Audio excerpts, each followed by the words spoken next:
Hello everyone, welcome back to the exam on education. Here is your Ranjana ma'am. और आज का session भाई most important होने वाला है। वो किस लिए? बिकॉज आज हम सेशन में करने वाले हैं आरआरबी जेई सीबीटी 2 के लिए most important question, journal awareness के मोस्ट इंपॉर्टेंट क्वेश्चन आज हम इस सेशन में देखने वाले हैं। तो लास्ट तक जुड़े रहिए और साथ में एक बार सेशन को लाइक कर दीजिए, शेयर कर दीजिए और चैनल को भी सब्सक्राइब कर दीजिए। साथ में आप मेरे साथ जुड़ सकते हैं, सो उसके लिए डाउनलोड कर लीजिए एग्जाम ऑन एजुकेशन एप्लीकेशन को एंड आप चैनल को जल्दी से सब्सक्राइब कर दीजिए। और साथ में आपको यहाँ पर मिल जाने वाला है Telegram group current affairs by Anjana. साथ में ही आप मुझे फॉलो कर सकते हो on Instagram current affairs by Anjana ma'am. और जो ये सेशन है इसकी पीडीएफ आपको current affairs by Anjana PDF यहाँ पर टेलीग्राम पर ही आपको मिल जाने वाली है।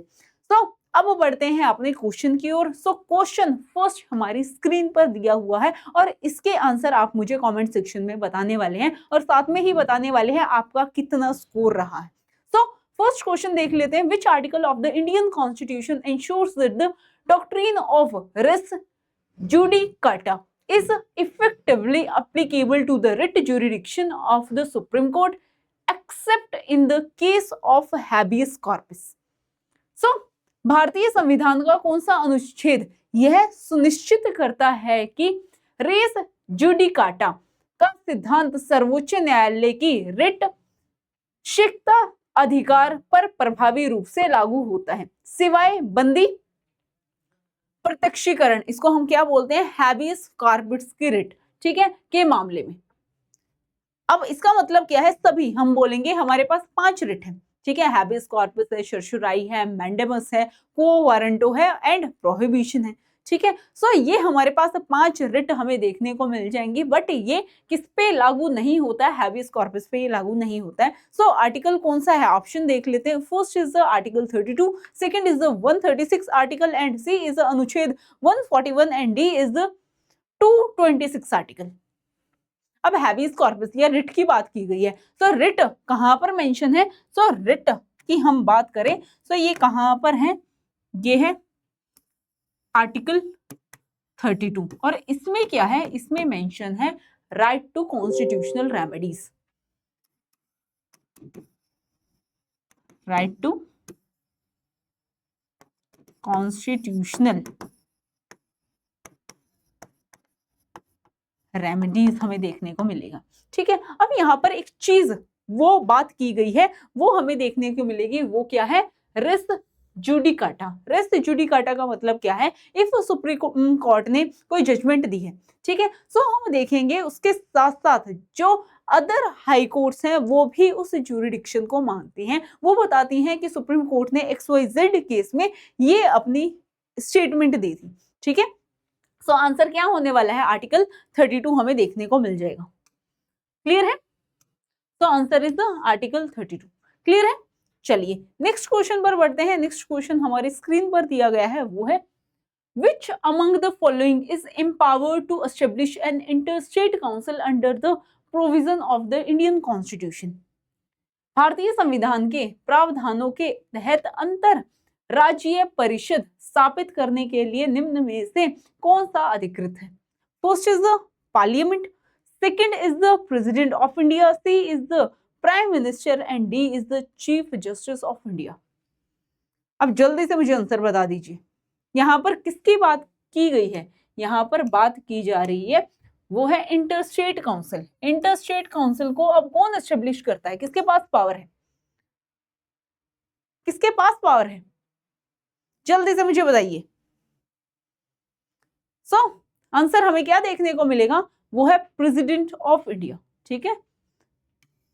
चलिए नेक्स्ट क्वेश्चन पर बढ़ते हैं। नेक्स्ट क्वेश्चन, थर्ड क्वेश्चन है हमारा, which of the following authorities is responsible for determine whether a member of Lok Sabha has been subjected to disqualification under the 10th schedule.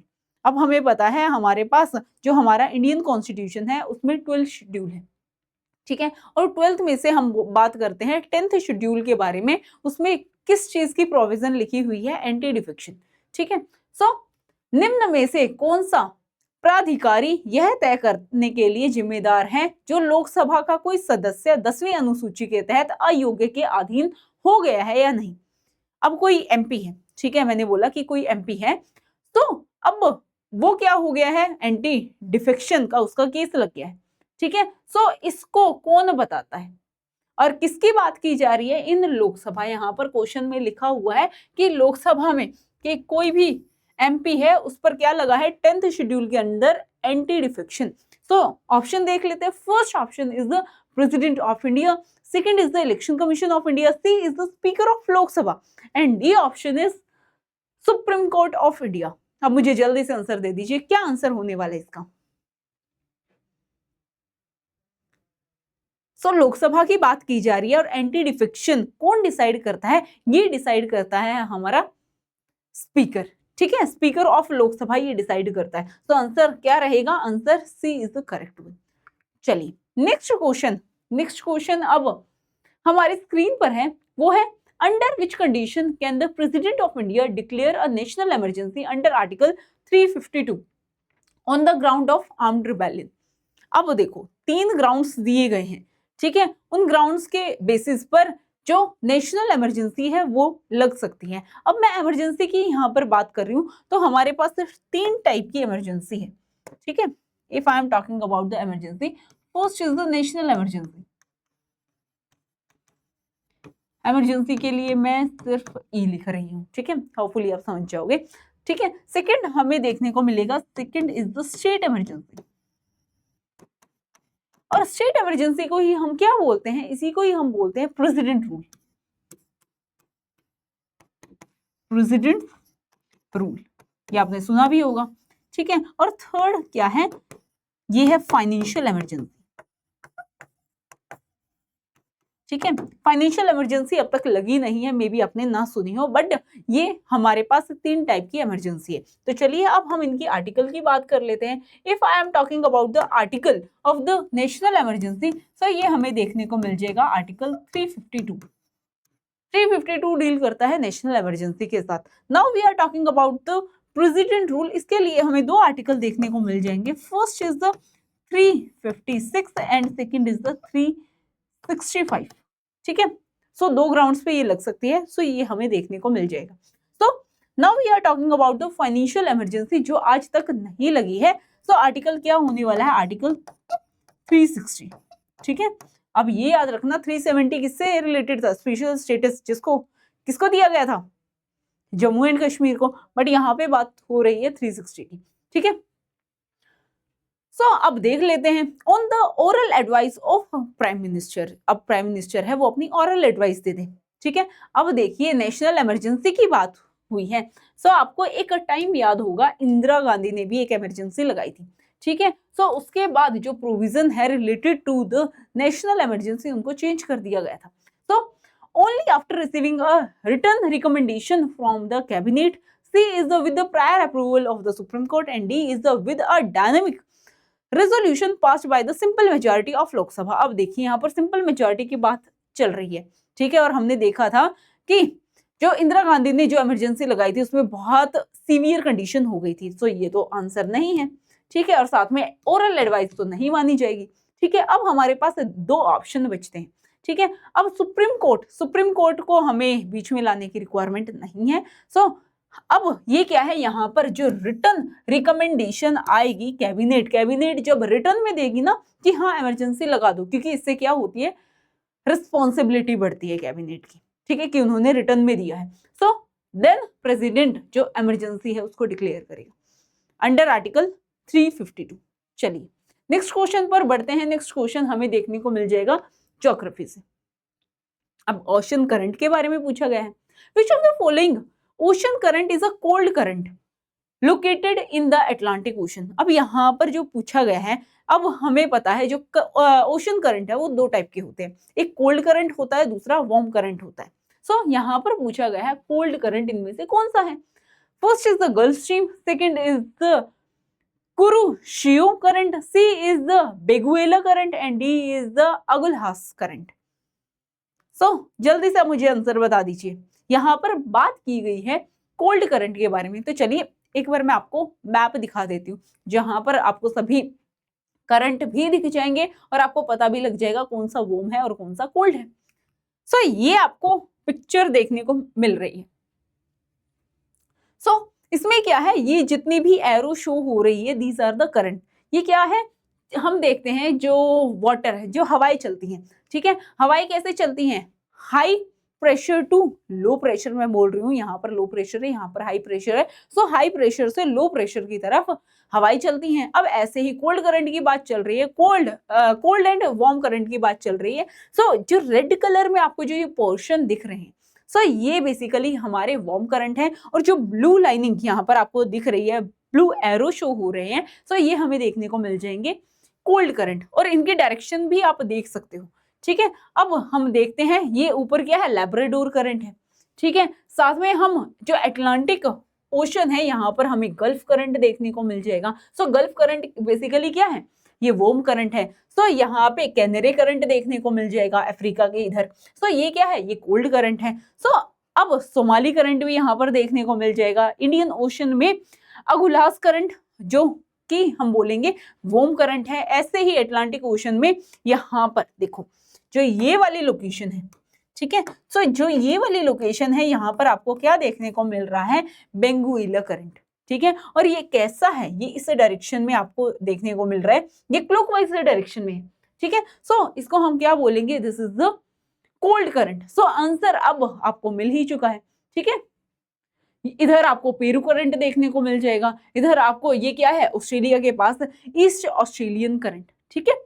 और जापान के पास यहाँ पर आपको देखने को मिलेगा कुरोशियो करंट, ठीक है। सो ये क्या है, ये करंट आपको देखने को मिल जाएंगे। These are the cold and warm current. So अब मुझे जल्दी से आंसर बता दीजिए,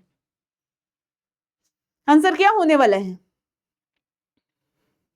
सो आंसर इज, यहाँ पर कोल्ड करंट की बात की जा रही है, तो बेंगुएला करंट। और जो कहां पर इसकी लोकेशन कहाँ है, ये हमें अफ्रीका, जो साउथ अफ्रीका है, इसके आसपास देखने को मिल जाएगा इन अटलांटिक ओशन, ठीक है। चलिए एक और क्वेश्चन इससे पूछ लिया जाता है। The grand bank famous for its rich fishing ground is located on the at the confluence of which two ocean current. अपनी समृद्ध मछली पकड़ने के क्षेत्र के लिए प्रसिद्ध ग्रैंड बैंक्स किन दो महासागरीय धाराओं के संगम पर स्थित है। First is the Kuroshio and the Oyashio, second is the Gulf Stream and Labrador, C is the California and Alaska, and D is the Canary and the North Equatorial. So जब इनका कंक्लुएंस हमें देखने को मिलता है, यहाँ पर फिशिंग ग्राउंड है, बहुत सारी फिशेस यहाँ पर आकर इकट्ठा हो जाती है, ठीक है। और जो मछुआरे हैं उनके लिए तो बहुत वाह वाह हो जाती है ना, कि वहां पर जाओ और मछलियां पकड़ लो। सो अब यहाँ पर आपको देखने को मिलेगा, ये क्या है, लैब्राडोर करंट, और इधर से क्या आ रहा है, गल्फ स्ट्रीम आ रही है। सो यहीं पर ही हमें ग्राउंड देखने को मिलता है। This is known as the grand bank, ठीक है। सो आंसर क्या होने वाला है, लैब्राडोर एंड गल्फ स्ट्रीम, ठीक है। ये आप याद रखोगे। और ये कहाँ पर आपको देखने को मिलेगा, जो ग्रीनलैंड है, ग्रीनलैंड के आसपास कनाडा है, यूएसए है, तो इस एरिया में आपको ये देखने को मिल जाएगा। क्लियर है। चलिए अब अपने नेक्स्ट क्वेश्चन पर बढ़ते हैं। नेक्स्ट क्वेश्चन हमारी स्क्रीन पर है, उससे पहले एक बार सेशन को लाइक कर दीजिए, शेयर कर दीजिए और चैनल को भी सब्सक्राइब कर दीजिए। ओके, तो next question is the which mountain pass connects the Srinagar to Leh. और ये अभी हाल ही में न्यूज में था, ठीक है। अभी एक टनल भी बनी है जो श्रीनगर, या मैं बोलूंगी कि कश्मीर वैली है, ठीक है, कश्मीर वैली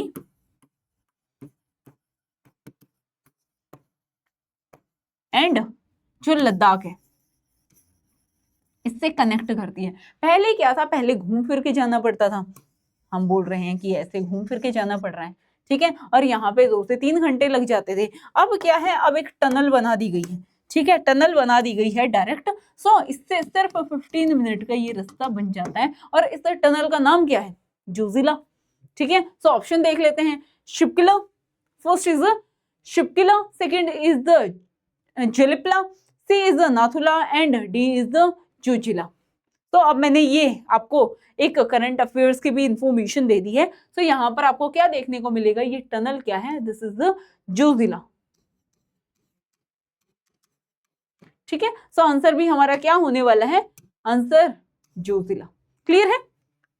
चलिए नेक्स्ट क्वेश्चन पर बढ़ते हैं। नेक्स्ट क्वेश्चन हमारी स्क्रीन पर है, the roaring forties are powerful westerly winds found in which part of India. Roaring forties,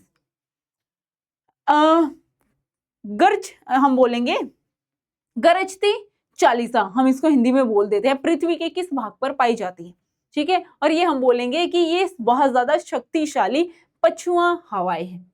अब आपने सुना होगा ना, जो हम बोलेंगे कि आपके जो ग्रैंड पेरेंट्स है वो क्या बोलते हैं, ईस्टर्ली वेस्टर्लीज नहीं बोलते, वो क्या बोलते हैं, पछुआ है, पेरुआ है, ठीक है। So roaring forties westerly wind कहां पर है, ऑप्शन देख लेते हैं। Southern hemisphere between the 40 degree south and the 50 degree south. B is the northern hemisphere between the 40 degree north and the 50 degree north. C is at equator and D is at polar region. अब roaring forties हैं, अब ऐसे गरजती हुई, ठीक है, ऐसे चीखती हुई हवाएं ऐसे बहती है, ठीक है। सो ये रोरिंग फोर्टीज, अब हम देखेंगे जो हमारा नदरन हेमिस्फीयर है, ठीक है, वहां पर पॉपुलेशन बहुत ज्यादा है, लैंड मास ज्यादा है, ठीक है। सो बेसिकली क्या होता है, वहां पर इतनी तेज हवाएं नहीं चल पाती, ठीक है, क्योंकि डिफरेंट फैक्टर्स हमें देखने को मिल जाएंगे, ठीक है। But if I am talking about the southern hemisphere, southern hemisphere की मैं बात करूं, वहां पर लैंड एरिया नहीं है, वाटर ही है, ठीक है। सो जो 40 डिग्री है वहां पर बहुत तेज हवाएं चलती हैं, और कौन सी हवाएं, वेस्टर्लीज। सो इसीलिए इनको क्या बोलता है, रोरिंग फोर्टीज, ठीक है, गरजते हुए चालीसा या गरजती चालीसा यहाँ पर बोला जाता है। सो आंसर क्या होने वाला है, आंसर ए हमें देखने को मिल जाएगा। क्लियर है।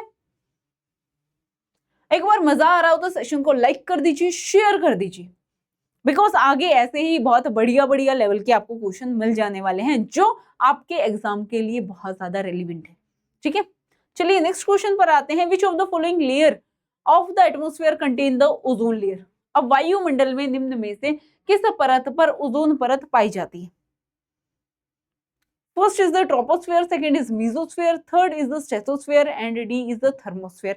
ये काफी इजी क्वेश्चन है, ये मैं आपको होमवर्क क्वेश्चन दे देती हूँ, ठीक है, ये आप मुझे कमेंट सेक्शन में बताने वाले हैं। चलिए नेक्स्ट, अब वो बढ़ते हैं नेक्स्ट क्वेश्चन की तरफ। 10th question, the Durand line forms the international boundary between two countries.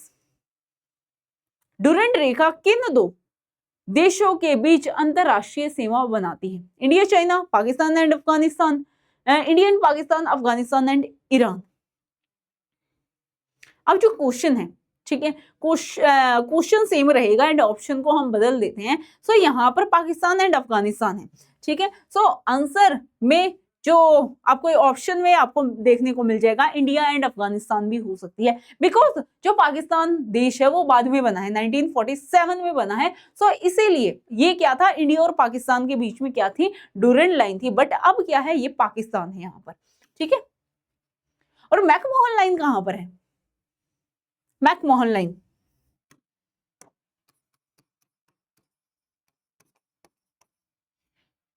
तो ये कहां पर देखने को मिल जाएगी, India and China.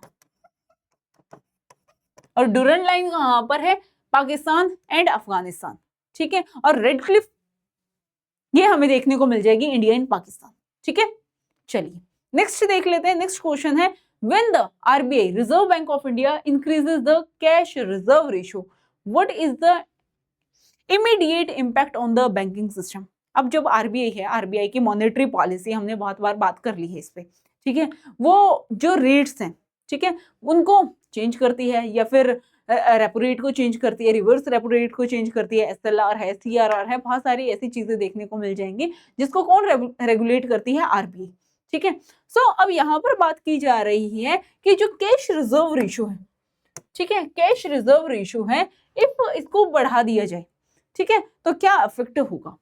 It increase the lending capacity, क्या ये ऋण देने की क्षमता को बढ़ाता है। अब कैश रिजर्व रेशियो है, सो अब जो बैंक है उनको कैश रिजर्व करके रखना पड़ेगा, अपने पास रखना पड़ेगा एज अ सिक्योरिटी, ठीक है। सो इससे जो ऋण देने की क्षमता है वो तो बढ़ेगी ही नहीं, अब उनके पास पहले ही पैसे कम हैं, वो और लोन कैसे देंगे। तो फर्स्ट ऑप्शन गलत होता है, ठीक है। It decreases the liquidity in the system, यह प्रणाली में तरलता को कम करता है। C is the it lower the interest rate, and C is it increases the profit of the commercial bank.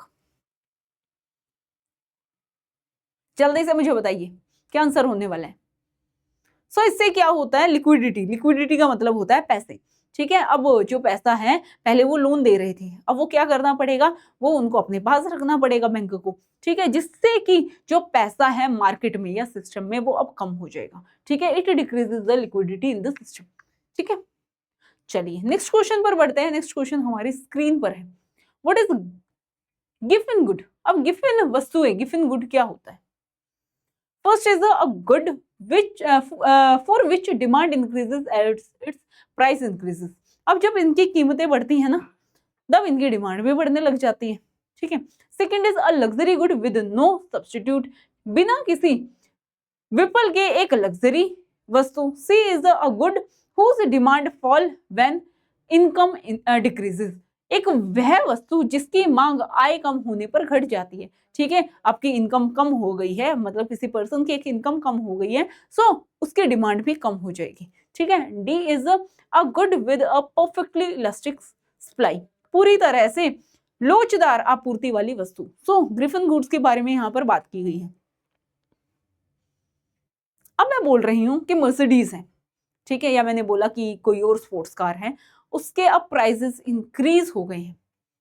आम जनता पर कोई इफेक्ट पड़ेगा? नहीं पड़ेगा, बट वो अब क्या है, it's a sign of luxury. अब जो लोग हैं वो उसको और ज्यादा खरीदेंगे। अब जैसे आपने सुना होगा आईफोन है, ठीक है, अब वो महंगा है फिर भी लोग खरीदते हैं, बिल्कुल खरीदते हैं, बिकॉज वो क्या है, एक ग्रिफिन गुड है। जब उसके प्राइस बढ़ेंगे ना तो उसकी डिमांड और ज्यादा बढ़ेगी, ठीक है। क्लियर है, समझ में आ गया?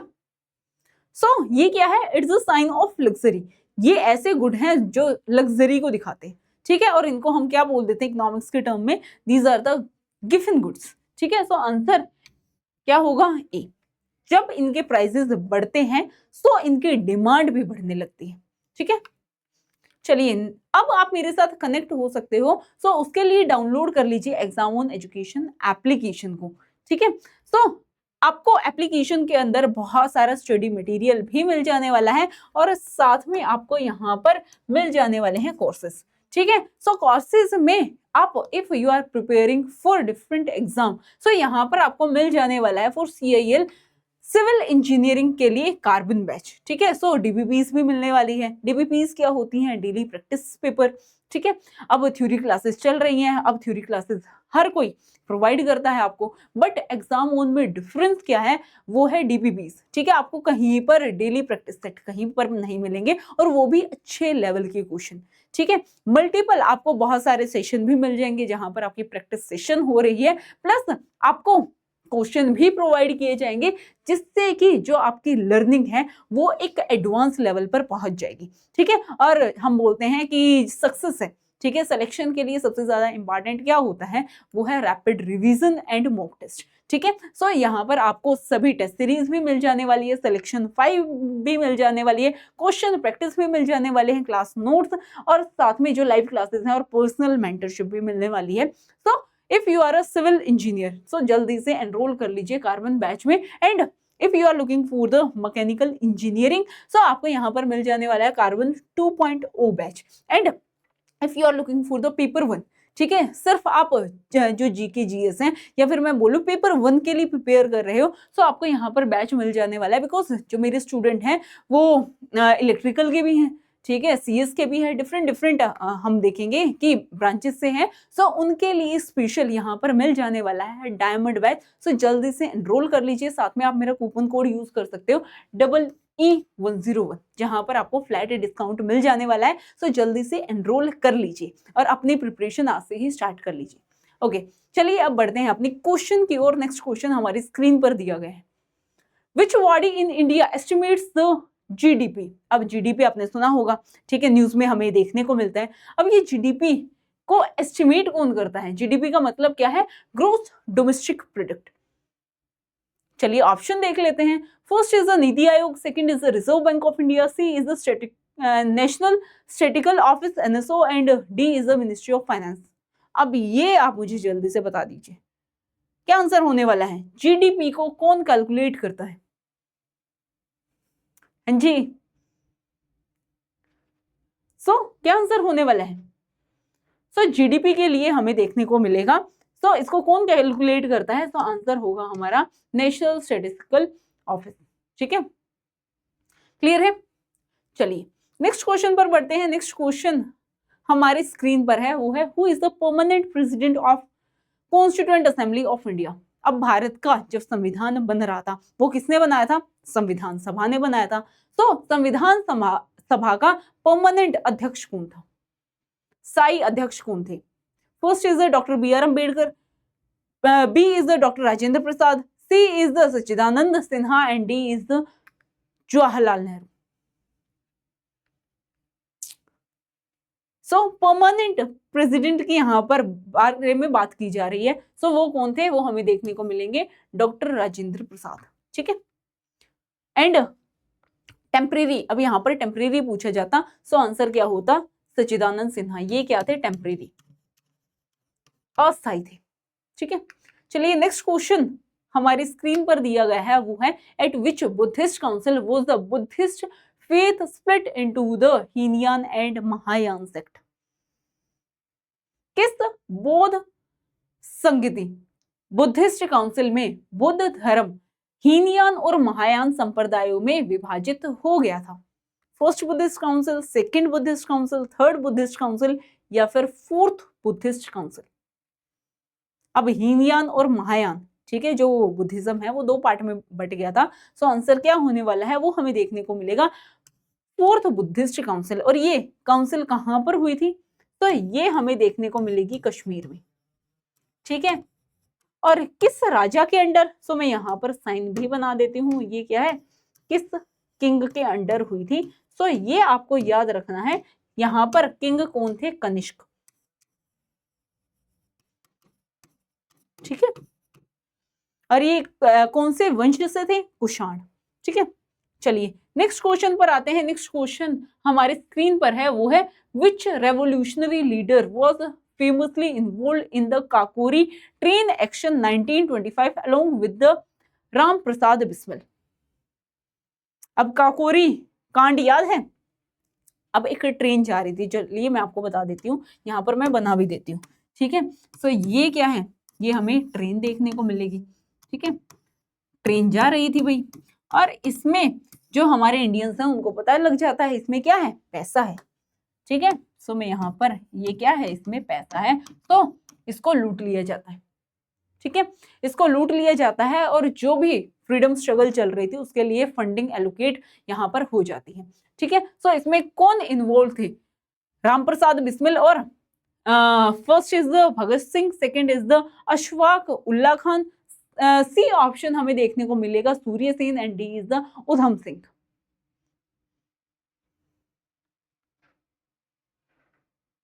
आंसर क्या है? और ये किससे एसोसिएटेड थे? किस ग्रुप से एसोसिएटेड थे? आपको याद रखना है एचआरए। अब एचआरए क्या है? Hindustan Republican association.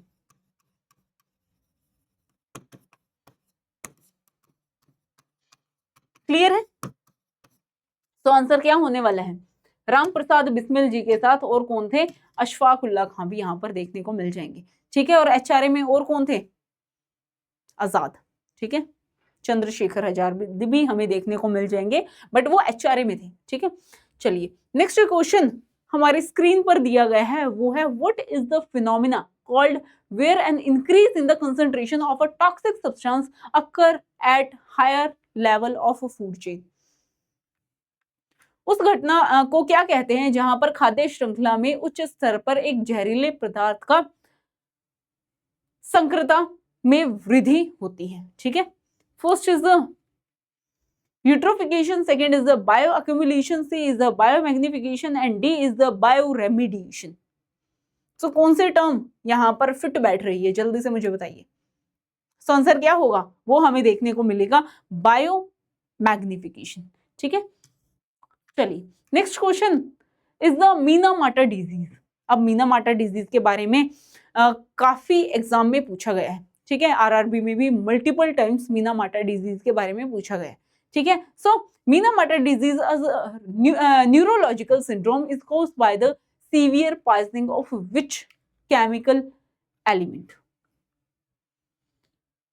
मीना माता रोग जो एक तंत्रिका संबंधी विकार, इसको हम बोलेंगे न्यूरोलॉजिकल सिंड्रोम है, ठीक है। किस रासायनिक तत्व के गंभीर संदूषण के कारण होता है? लेड, कैडमियम, मरकरी या आर्सेनिक। अब हम देखते हैं फैक्ट्रीज हैं, फैक्ट्रीज अपना वेस्ट सीधा ऐसे ही बाहर निकाल देती हैं, ठीक है, जिससे कि जो हमारी वाटर बॉडीज हैं उसमें हैवी एलिमेंट्स बढ़ जाते हैं, ठीक है। और इफ किसी की बॉडी में ये चले जाए तो क्या होता है? मीना माटा डिजीज। और कौन सा एलिमेंट? तो आंसर है इज मर्क्यूरी, ठीक है। मर्क्यूरी हमें देखने को मिल जाएगा। जब मर्क्यूरी बॉडी में चला जाए तो क्या हो जाती है? मीना माटा डिजीज। और ये किसको अफेक्ट करती है? नर्वस सिस्टम, ठीक है। न्यूरोलॉजिकल सिंड्रोम ये हमें देखने को मिलता है। चलिए next is the which organism serves an excellent biological indicator of the sulphur dioxide air pollution. कौन सा जीव सल्फर डाइऑक्साइड वायु प्रदूषण का एक उत्कृष्ट जैविक संकेत मतलब कि बायोलॉजिकल इंडिकेटर के रूप में कार्य करता है? फोन, लाइकिन, एल्गी या फिर मशरूम। अब देखिए जहां पर सल्फर डाइऑक्साइड है, ठीक है, ये यहाँ वहां पर होगा ही नहीं, गायब हो जाएगा वहां से, क्योंकि सल्फर डाइऑक्साइड क्या है? एक पॉल्यूटेंट है, ठीक है। सो पॉल्यूटेंट की वजह से इसका मतलब क्या है? जहां पर सल्फर डाइऑक्साइड है वहां पर पॉल्यूशन है, और ये इनमें से ये यहाँ पर नहीं होगा, ठीक है। और नहीं होगा तो ये क्या है? It is the biological indicator, ठीक है। सो आंसर क्या होगा? आंसर हमें देखने को मिल जाएगा लाइकिन, ठीक है। जहां पर अब लाइकिन है, ठीक है, इसका मतलब वहां पर पॉल्यूशन नहीं है, ठीक है। चलिए नेक्स्ट क्वेश्चन देख लेते हैं। Next question is which chemical is primary responsible for the blue baby syndrome when present in the excess in drinking water. पीने के पानी में अत्यधिक मात्रा में मौजूद होने पर ब्लू बेबी सिंड्रोम के लिए मुख्य रूप से कौन सा रासायनिक जिम्मेदार है? First option is the fluoride, second is the nitrite, third is the lead and D option chloride. अब ब्लू बेबी सिंड्रोम के बारे में यहाँ पर बात की गई है, ठीक है। अब ब्लू बेबी सिंड्रोम क्या होता है? जब हम देखें कि बॉडी में नाइट्रेट, ठीक है, नाइट्रेट प्रेजेंट है तो हमें ये सिंड्रोम देखने को मिलेगा। ओके, सो आंसर क्या है? आंसर हमें देखने को मिलेगा नाइट्रेट, ठीक है। चलिए अब आप मेरे साथ कनेक्ट हो सकते हो।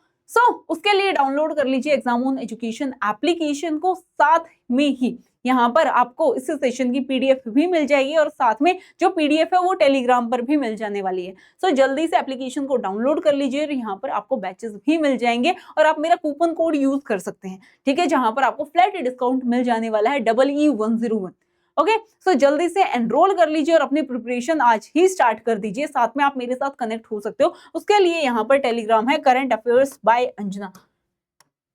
जो इस सेशन की पीडीएफ है ये आपको यहाँ पर मिल जाने वाली है। जल्दी से कनेक्ट हो जाइए और आपकी कोई भी क्वेरी है आप टेलीग्राम पर भी मैसेज कर सकते हैं या आपको यहाँ पर मिल जाने वाला है व्हाट्सएप नंबर, ठीक है। आप मेरे साथ कनेक्ट कर सकते हैं। साथ में ही एक बार सेशन को लाइक कर दीजिए, शेयर कर दीजिए और चैनल को भी सब्सक्राइब कर दीजिए। मिलते हैं नेक्स्ट वीडियो में नेक्स्ट अपडेट के साथ, जहां पर हम बहुत ही बढ़िया लेवल पर चीजें करने वाले हैं, बिकॉज सिलेक्शन तो भाई हमें लेना ही है, ठीक है। चलिए मिलते हैं guys, bye bye, take care.